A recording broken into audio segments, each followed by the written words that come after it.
What do hawks, starvation, and obedience have to do with taming a venom-tongued woman?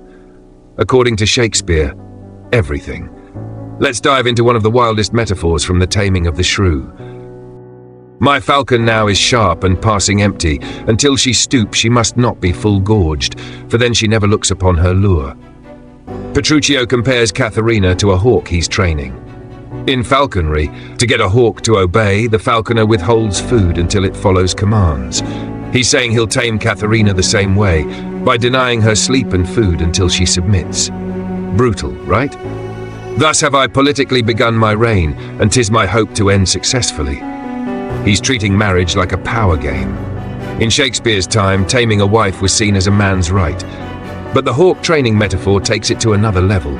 In the Elizabethan era, falconry was an elite sport. Training a hawk involved hunger, patience, and dominance. The bird had to learn to come back when called, or go hungry. This was seen as a noble yet harsh method of control. Today's falconers use trust building and rewards instead of starvation. The bond is mutual. Where Shakespeare saw domination, modern falconers see partnership. Shakespeare's metaphor shocks us today, but it opens a window into how power, control, and obedience were viewed in his time. From hawks to humans, the idea of taming has changed, but it still tells us a lot about how people thought.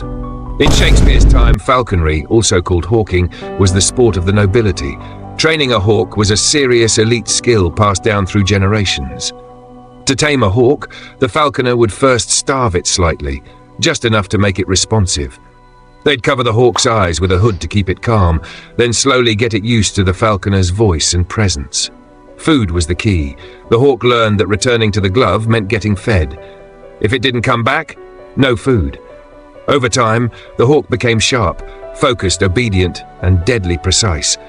Why all this effort? Hawks were used for hunting. They could catch rabbits, pheasants, even small deer, providing food, prestige, and entertainment. Owning and training a hawk was a status symbol, especially among lords and royalty. So who still does this today? Believe it or not, falconry is still alive, though it's less about survival now and more about tradition, conservation, and sport. Licensed falconers still hunt with birds of prey in many countries, using techniques that haven't changed much in centuries. And hawks are even used for modern jobs. Airports use them to scare away nuisance birds that can damage planes. Some cities train hawks to control pigeon populations. And while drones may be replacing hawks in some areas, in others, the natural instinct of a trained predator is still more effective. From Shakespeare to skylines, falconry is one tradition that's managed to evolve while staying surprisingly old school.